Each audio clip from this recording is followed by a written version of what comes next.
قرآن مجید کی سب سے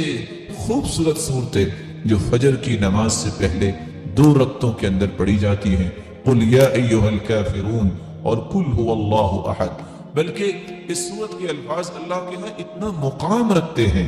ان الفاظ کے ساتھ اگر دعا کی جائے تو یہ اسم اعظم بن جاتا ہے، جو بھی دعا کی جائے اللہ اس دعا کو رد نہیں کرتے۔ رسول اللہ صلی اللہ علیہ وسلم کے صحابی بیان کرتے ہیں، میں رسول اللہ صلی اللہ علیہ وسلم کے ساتھ مسجد میں داخل ہوا، ایک شخص نماز پڑھ رہا تھا اور دعا کر رہا تھا، اللہم انی اسألک بأنی اشہد ان لا الہ الا انت الاحد الصمد الذي لم یلد ولم یولد ولم یکن له کفوا احد۔ ان الفاظ کے ساتھ اس نے دعا کی تو اللہ کے رسول صلی اللہ علیہ وسلم فرمانے لگے، والذی نفسی بیدہ لقد سألہ باسمہ الاعظم الذي اذا سئل به اعطى واذا دعي به اجاب۔ اس ذات کی قسم جس کے ہاتھ میں میری جان ہے، اس شخص نے اسم اعظم کے ساتھ دعا کی، اور جو ان کلمات کے ساتھ دعا کرتا ہے،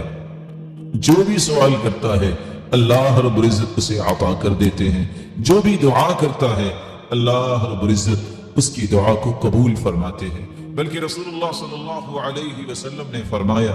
جو سورۃ الاخلاص کی تلاوت کرتا ہے اللہ رب العزت اس کے گناہوں کو بھی معاف فرما دیتے ہیں۔ ایک مرتبہ نہیں، آپ نے 3 مرتبہ